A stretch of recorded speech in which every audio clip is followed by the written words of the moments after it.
J'ose dire, les faits, moi ce qui m'intéresse, comment dire, on va parler justement des tests. Faut-il arrêter les tests? Parce qu'aujourd'hui c'est en train quand même de tourner. D'abord, les stades de la mortalité au mois de décembre, ça m'intéresse beaucoup. Stade de mortalité au mois de décembre. 4 462 personnes sont mortes à l'hôpital. Entre 0 et 19 ans, personne n'est mort à l'hôpital. Personne. 8 décès pour les 20-39 ans. 20 décès pour les 30-39 ans, c'est-à-dire que 4 462 moins 28, ça fait à peu près donc 4 440 personnes qui avaient plus de 40 ans. L'âge moyen, c'est 79 ans. Ça, c'est en décembre. 79 ans. C'est-à-dire que l'âge n'a pas changé. Moyen, il était de 80 ans l'année dernière ou de 80 ans. Donc, ça n'a pas changé. L'âge moyen des décès n'a pas changé. Première chose. Deuxième chose, les tests. Jonathan Freund, qui est un influenceur que vous connaissez sur les réseaux. Pardon ? Il est à la Pitié Salpêtrière. Il est à la Pitié. Voilà ce qu'il a dit hier dans un tweet. Il faut probablement arrêter les tests en masse, accepter que le virus circulera toujours et qu'on est impuissant pour limiter cela. Cette maladie n'est plus aussi grave pour les personnes avec un schéma vaccinal complet. Donc arrêtons de tester à tout va. Ça, c'est une question que je vous pose ce matin. Et je vous propose d'écouter Martin Blachier qui est sur la même ligne. Écoutons-le. Et Ricom aussi. Ça n'empêche pas la vague de monter, ça a empêché les gens de fêter Noël et les jours de l'an, alors que la plupart des gens dans les familles étaient testés. Ça a coûté une fortune. Moi, je me demande si c'est pas de l'argent qui est directement jeté à la poubelle. Et ça crée une anxiété qui ne sert à rien, puisqu'en fait, c'est une vague Omicron qui se voit pas à l'hôpital, où les gens font des formes tout à fait bénignes. Donc, ça ne sert à rien. En plus, ils le disent. Donc vous dites que ça ne sert à rien de se faire tester. Ils le disent dans l'article du journal du dimanche. Ils disent on ne peut pas contrôler cette vague. De toute façon, elle va monter. Et on continue de dire aux gens qu'il faut se tester. Et le pire, c'est que c'est un coût supplémentaire parce qu'on teste les gens. En plus, on les isole. Donc, c'est-à-dire qu'on bloque complètement l'économie. Donc, en fait, on paye 1 milliard par mois pour se faire mal, pour mettre à plat notre économie et empêcher les gens de faire leur fête de fin d'année. Je trouve ça totalement fou. Alors, je comprends parce qu'on est dans la suite d'une vague où il y avait des formes plus sévères. Mais disons que c'est la vague intermédiaire qui nous coûte cher pour apprendre qu'il va falloir à un moment vivre avec ce virus et arrêter de s'affoler et arrêter de dépenser autant d'argent pour tester tout. Coralie Dubos, c'est intéressant sans esprit de polémique. Est-ce que vous peut-être que vous n'avez pas pris le tournant Omicron, c'est-à-dire que ça coûte 1 milliard pour tester, peut-être pour rien, peut-être pour rien. Non, mais 1 milliard. Je pense honnêtement qu'il faut distinguer parmi les tests. Regardez, je vous disais, moi hier, j'ai fait un autotest. Et je pense que quand vous n'êtes pas... j'ai pas de risque pulmonaire de suffoquer pendant la nuit. Je ne suis pas allée faire un PCR. Bon. Peut-être qu'effectivement, on pourrait envisager maintenant de réserver les PCR aux formes graves. Mais les autotests, c'est pas ça qui va plomber la Sécu. On peut continuer à en faire quand il y a des symptômes. J'en ai fait un ce matin. Parce que moi j'en fais un tous les 3 jours. J'en ai fait un ce matin. Non mais voilà, les autotests, c'est quand même bien de savoir si vous l'avez ou pas, si vous pouvez contaminer ou pas. Vous savez pas en face de vous si c'est quelqu'un qui a une pathologie lourde et des comorbidités. Mais est-ce qu'il faut arrêter les tests? Une femme enceinte, vous n'avez pas forcément envie de lui transmettre. Vous êtes positif, vous ne transmettez pas à ceux qui ont potentiellement des fragilités. Pascal Praud, le paradoxe, c'est que le gouvernement a maintenu et rendu payant les tests pour les non-vaccinés. C'est aberrant. C'est-à-dire, mais ça participe de la même stratégie du président de la République de punition, de harcèlement. C'est-à-dire que ceux qui devraient se tester facilement, on le rend payant et on le dissuade. Mais c'est complètement aberrant. Non, et on voit bien que la logique, Pascal Praud n'est plus sanitaire. La logique, et je renvoie, et vous en avez abondamment parlé, mais quand même, qu'un président de la République décide de choisir les bons Français et les mauvais Français, de faire le tri, de dresser la majorité contre une minorité. Mais demain, ce sera qui ? Ce sera les fumeurs, ce sera les opposants à la réforme des retraites, ce sera toujours une minorité. C'est gravissime. C'est gravissime. Robert Sebag, et après, on parle d'Éric Zemmour. C'est indigne. Indigne. Oui, mais c'est le président. Mais alors je redis. C'est délirant ce qui se passe. Alors je dis, je vous réponds ce que j'ai répondu à Jordan Bardella et à Nadine Morano tout à l'heure. Vous devriez vous réjouir parce que si c'est le cas, les gens vont s'en détourner. Vous allez monter dans les sondages. Excusez-moi. Si c'est le cas, je me réjouis pas de voir le chef de l'État. Oui, bon, d'accord. Non, attendez. Vous avez répondu comme les autres. Je peux finir ma phrase. Oui, mais j'ai compris. Peut-être, mais je peux la finir quand même. Je vous en prie. Parce que les auditeurs la connaissent pas. D'abord, c'est des téléspectateurs. On s'en fiche. Vous avez raison. Non, mais c'est grave. Excusez-moi. Le chef de l'État. J'espère en tout cas qu'il nous regarde un peu. N'a pas le droit de désigner des boucs émissaires. Parce que, en fait, ce qui est grave dans cette phrase, c'est que ce n'est pas une phrase d'humeur. C'est une stratégie. C'est la stratégie complètement contraire à ce qu'il a dit le 31 décembre, totalement. de cibler une minorité, de choisir le bon français, le mauvais français, de ce qu'il n'a même pas osé faire sur les fichiers S. Il le fait sur des non-vaccinés alors qu'il n'a même pas le courage, d'ailleurs, d'imposer la vaccination obligatoire. Et on a eu cette conversation tout à l'heure. Robert Sebag, et après on parle du sondage. Pourquoi il ne le fait pas? Et vous savez pourquoi? Pourquoi? Parce que c'est une autorisation conditionnelle, le vaccin, et il aurait la responsabilité pécuniaire de tous les effets secondaires. Effets secondaires dont on ne parle pas, c'est l'omerta en France sur les effets secondaires. Je renvoie à un site. Je renvoie à un site, Eudra Vigilance pour l'Union européenne, la NSM pour la France, Robert Sebag vous répond. VAES pour les États-Unis. Robert Sebag. C'est considérable, les Non, mais effets secondaires. Robert Sebag est médecin. Il y aura plus de morts pour les jeunes que du Covid. Robert Sebag, ça c'est pas vrai. Pour les jeunes. Répondez à et ça. les enfants. Répondez à ça. Sans liaison. Pas pour les Sans liaison, anciens, monsieur pour les Dupont-Aignan. enfants. Répondez à ça. Oui, la priorité, elle est sanitaire. Deuxièmement, sur la déclaration du président hier, bon, je mets à part la vulgarité d'employer ce terme-là. Violence. Par contre, il n'aurait pas dû dire sur les non-vaccinés, mais sur les anti-vax. C'est pas la même chose. Je fais une réelle différence. Tout à fait. Parfaitement raison. Et je vous en remercie. Une réelle différence. Il aurait dû le dire d'ailleurs. Je vais emmerder les anti-vax. Bravo. C'est pas du tout la même chose. Voilà, que les anti-vax. Ça, c'est le premier point. On est tout à fait d'accord. Maintenant, je m'adresse à vous. Je m'adresse à vous, j'ai beaucoup de respect pour vous. Vous êtes un élu de la nation. Et dans un certain nombre de vos discours, vous semez un petit peu le doute. Moi, j'aurais voulu, moi je respecte tout à fait, j'aurais voulu que vous affirmiez davantage l'importance de la vaccination de ces personnes âgées.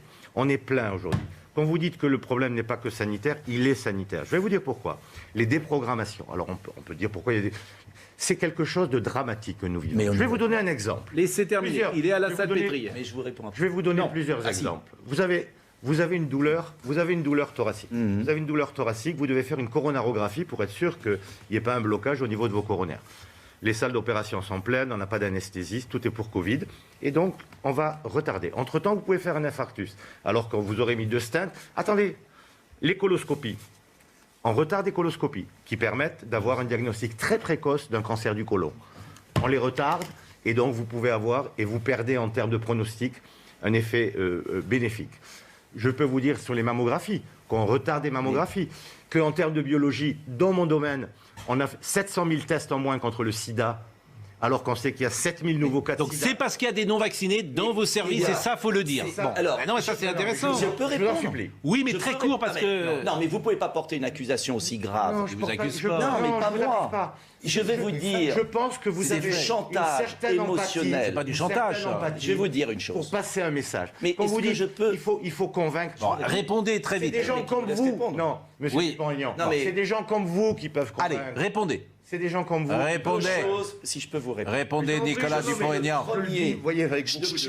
Attendez. Depuis 2 ans, je me bats pour qu'on rouvre des hôpitaux. Le Val-de-Grâce, par exemple. Ah ben, je l'ai dit, ça. C'est Emmanuel Macron qui a supprimé C'est pas le 5700 sujet. lits. Ah non, attendez.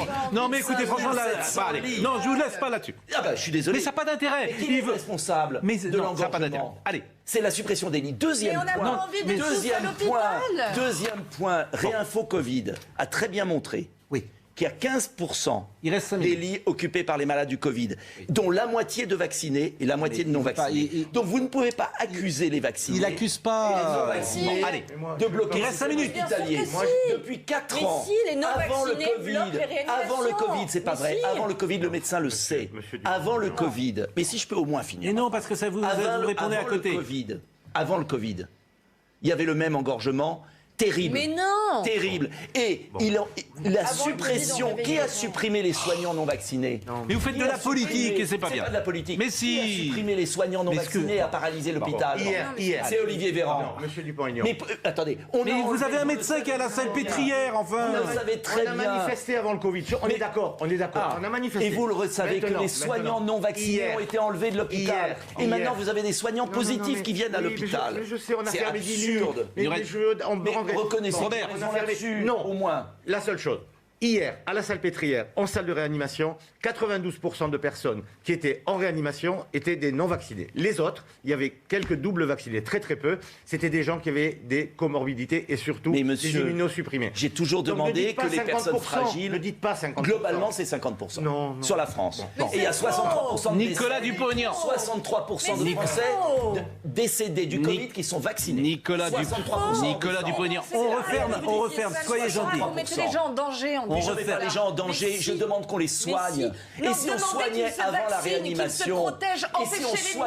la réanimation, madame, vous avez bloqué les soins précoces. Il y a des gens qui meurent de ne pas être vaccinés, monsieur Dupont-Aignan. Et il y a des gens vaccinés qui meurent. Il y a des gens vaccinés qui ne meurent meurent que parce qu'ils ne sont pas vaccinés. Madame, il y a des gens vaccinés qui meurent que parce qu'ils ne sont pas vaccinés. Et parce qu'ils ne sont pas soignés. N'encouragez pas les gens à mourir. Qui ne sont pas soignés. Arrêtez ce chantage. Vous ne soignez pas les gens. Nous sommes un pays où on ne soigne pas avant la réanimation. Et vous avez des gens vaccinés. Et non, oui, ivermectine. Ivermectine, où elle est où? Monsieur Dupont-Aignan, je vous en prie. L'ivermectine qui a soigné. J'ai moi-même été soigné par l'ivermectine. L'ivermectine qui marche dans quantité de pays. Il vous dit que ça ne marche pas. 73 études. Mais il est médecin. Écoutez-moi. Il est médecin, il vous dit que ça ne marche pas. Très bien. Elle a sauvé des milliers de vies. Vous avez dit plusieurs fois, on ne traite pas les malades. Aujourd'hui, on ne les soigne pas en France. Aujourd'hui, Doliprane ou réanimation. Aujourd'hui, on a les anticorps monoclonaux. Mais l'ivermectine est bien plus efficace. Attendez. On a un médicament, et là je me tourne vers vous, madame. On a un médicament qui a été prouvé, des pilules, par voie orale, un antiviral qui s'appelle Paxlovid, produit de Pfizer. Il nous le faut très vite. Il nous le faut. Mais l'ivermectine qui coûte rien, ça vous intéresse pas? Mais comment? Je connais ça par cœur parce que le jour où il y aura un médicament Pfizer, alors là tous les médecins seront pour. Mais le médicament franchement, vous n'êtes pas sérieux. Qui coûte rien, je suis très sérieux. Non, parce qu'il est médecin. Il est médecin. Et le professeur Raoult, il n'est pas médecin? Ben oui, d'accord. 73 études. Et écoutez, Perron. Je vous en prie. Bon, mais invitez d'autres professeurs aussi. Comparez. Parlez pas de Perron. Perron est un grand professeur. Est un grand professeur qui a été exclu, qui est un plus grand spécialiste des vaccins. Bon, je vous propose de dire. Bon, alors, d'accord, vous avez eu la parole. On a le droit d'avoir un autre avis. Et bien c'est pour ça que vous êtes là. On n'a pas le droit de mettre en danger. Non, s'il vous plaît. S'il vous plaît. On ne met pas en danger de mort. Vous mettez en danger de mort. Vous mettez en danger de mort en laissant des gens avec du Doliprane. Alors qu'il y a des médicaments qui soignent. Nicolas Dupont-Aignan, je vous demande de vous arrêter. Et heureusement, il y a des milliers de médecins qui les prescrivent. Je vous demande de vous arrêter. Est-ce que je vous demande de vous arrêter? Non, mais parce qu'on a le droit de soigner les Français quand même. Je vous demande de vous arrêter parce que je dois passer à un autre sujet. Eh bien, je vais vous laisser alors. Non, il reste une minute. Il reste une minute. Bah oui, vous avez pris tout le temps. Est-ce que vous trouvez normal qu'on laisse des Français avec du Doliprane chez eux? Mais c'est plus le cas. Est-ce que vous trouvez normal? C'est plus le cas. Je vous en supplie, c'est plus le cas aujourd'hui. Vous croyez qu'on soigne pas les gens? Non, mais parce que voir des gens mourir, ce n'est pas possible. Ce n'est pas possible. Ils n'ont pas été soignés. Ce n'est pas possible. Ce n'est pas possible. Je vais pas terminer. Des gens à qui on refuse. Soyez gentils. On refuse l'ivermectine en France. Ça marche très bien. Soyez gentils. Très bien. Ça casse la charge virale. Mais moi, virale. j'aurais tellement voulu que ça marche. 73 je connais par cœur ce médicament. 73 études. Mais ça marche. Mais c'est pas possible. Mais je vous envoie des professeurs qui l'utilisent même en réanimation et vous le savez très bien.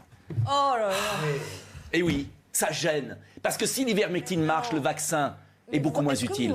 Bon, c'est ça qui gêne. Quel intérêt j'ai, moi, à montrer quel intérêt j'ai à ce que je priais quand j'ai vu Didier Raoult avec mais pourquoi y a-t-il des milliers de médecins qui le prescrivent? Moi, j'avais envie de donner quelque chose dans 73 pays. 800 personnes à l'hiver. Gauthier, bon, alors, je veux dire au revoir. Eh bien, au revoir.